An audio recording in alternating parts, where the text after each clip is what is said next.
Welcome to the world tonight. 17 days after it went missing, sparking an unprecedented multinational search, Malaysia's Prime Minister Najib Razak has confirmed Malaysia Airlines MH370 ended its journey in the southern Indian Ocean. In the past hour, he said new satellite information shows it went down in a remote location far from any possible landing sites, and he said there are no survivors. Well, the plane lost radar contact on March the 8th en route from Kuala Lumpur to Beijing with 239 people on board.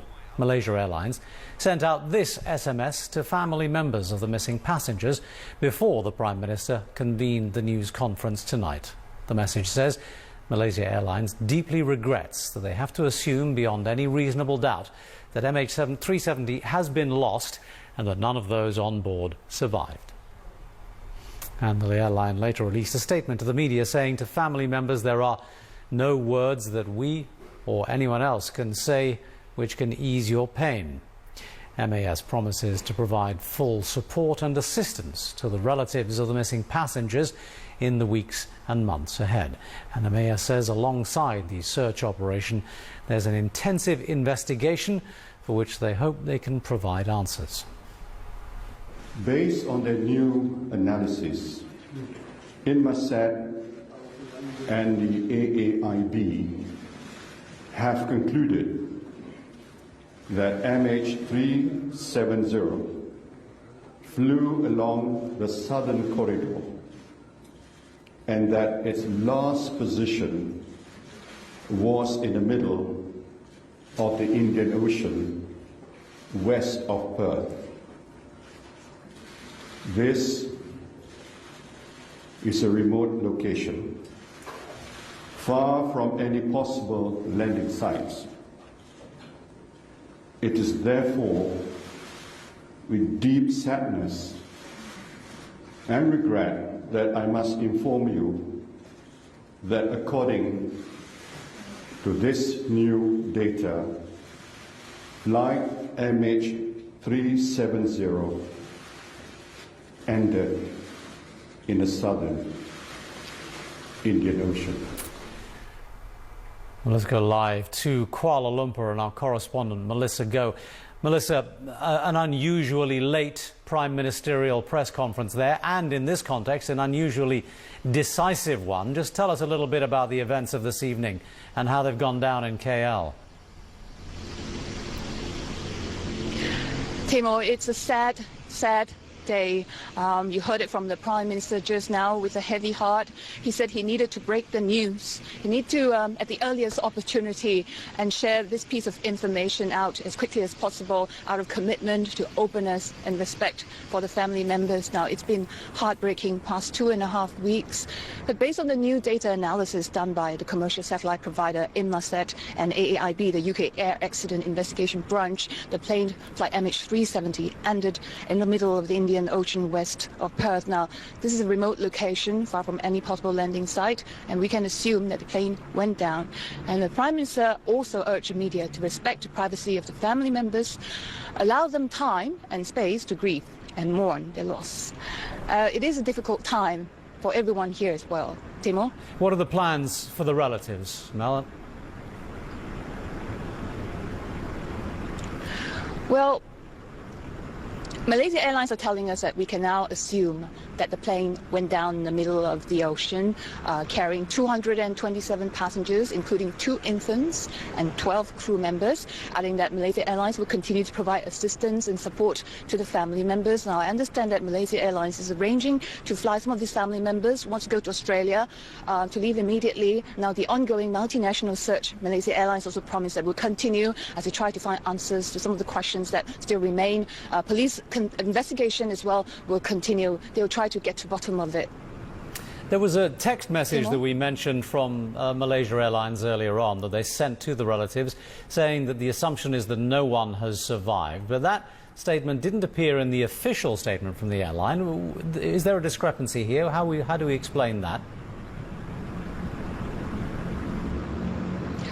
Well, from the Prime Minister press conference just now, he said that no doubt he thinks that we can assume that the plane went down in the middle of South Indian Ocean. Now he stopped at that. And now news conference details of it will come tomorrow at the earliest time 10 a.m. by the minister in charge, as well by Department of Civil Aviation. We'll be probably finding out more details from them.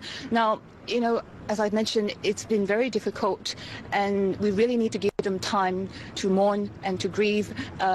You know, just in front of me, a lot of the Chinese media, there's been a meltdown. It's been a roller coaster ride emotionally for some of the media, and especially from China. They've been following every news conference closely, but it's time to move on and accept. And a lot of people are now having a meltdown. The nation as well has been hoping and praying every day, but we need an end to the agony. All right, and we'll hear more, obviously, from Malaysia tomorrow. For the moment, Melissa Goh in Kuala Lumpur. Thanks very much indeed. Let's go from KL down to the PS Air Force Base in Perth.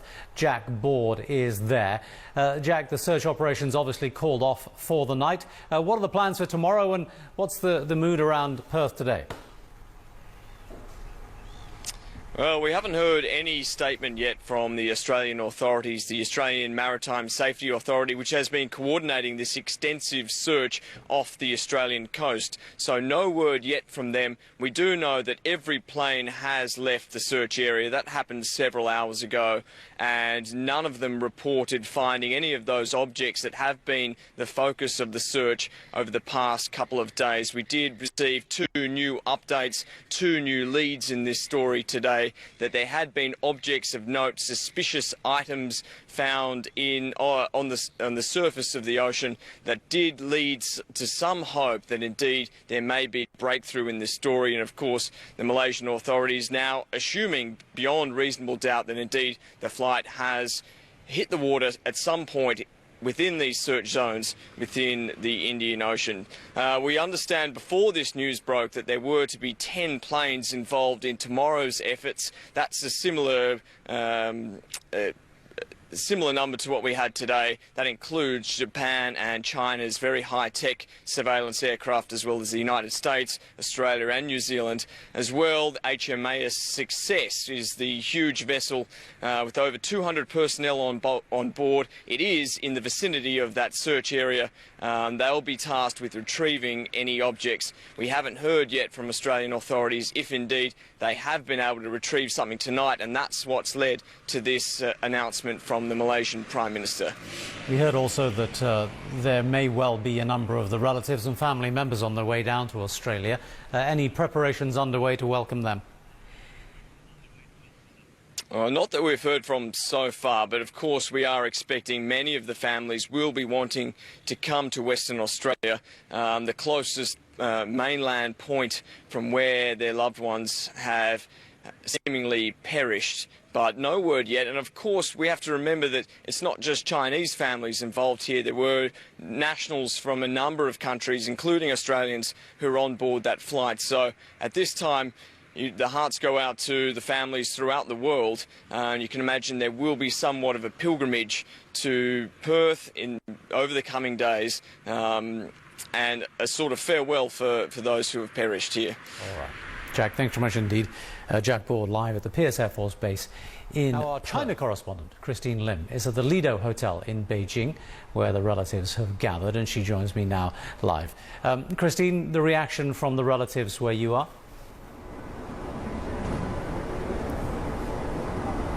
Families here were crying, yelling, screaming, most of them rushing out of the holding room of Lido Hotel in the background over here. Now, media crowded here, adding to the chaos by chasing after the relatives for those sound bites. There was even a near accident when a relative nearly fell down from the escalator amid the chaos. Now, media were not allowed into the holding area where the relatives were listening to Malaysian Prime Minister Najib's statement. Now, we were outside the door, but even some 10 meters away, we could hear the crying and screaming inside. Now, over here, additional ambulances have been deployed. Medics were rushing into the room. We counted more than 10 stretchers brought in. I also spoke to medics who said they were only alerted tonight to be deployed here. Now, police also on standby with more than 30 police vehicles parked around here. Certainly a most emotional day for the relatives here. They have been waiting for more than 2 weeks. They have had hope for more than 2 weeks. But psychologists I spoke to say the bigger the hope, the bigger the disappointment. And over here, about 9 p.m. local time, the relatives have been circulating a text message among themselves, and this text message appears to be from Malaysia Airlines, which says Malaysia Airlines deeply regrets that we have to assume beyond any reasonable doubt that flight MH370 has been lost and that none of those on board survived. We must now accept all evidence suggests the plane went down in the southern Indian Ocean. So they have received that text message, and it has been a very emotional night for them. And what is next for them? We are waiting to hear more details on what's planned for the relatives over here. Right now, some 500 relatives are gathered in Beijing. They are staying in 5 different hotels in Beijing, most of them staying in Lidu Hotel, where I am here. About 100 people have left Beijing earlier to go back to their hometowns to await for news. We know that Malaysia Airlines earlier said it would be sending relatives to where the plane was once the location has been found. So we are waiting to hear more details about whether there will be a chartered flight for relatives here to go down to Perth after the latest developments. All right, Christine, thanks very much indeed. Christine Lim, live at the Lido Hotel in Beijing, where the relatives have gathered. Now, we'll bring you up to speed on more of the developments around this missing airplane after the break. Just to recap, Malaysia's Prime Minister has confirmed that it is beyond a reasonable doubt now that the plane ended its journey in the Indian Ocean, somewhere west of Perth. We'll take a look at the resources going into the ongoing search after this. And this was the itinerary of those who were on board. MH370 was carrying 227 passengers and 12 crew, nationals of China making up the majority of those on board. There were also 38 Malaysian citizens on board. 2 of the passengers were Iranians travelling on stolen passports. Altogether, 14 nationalities were represented. The oldest on board was 79, the youngest just 2.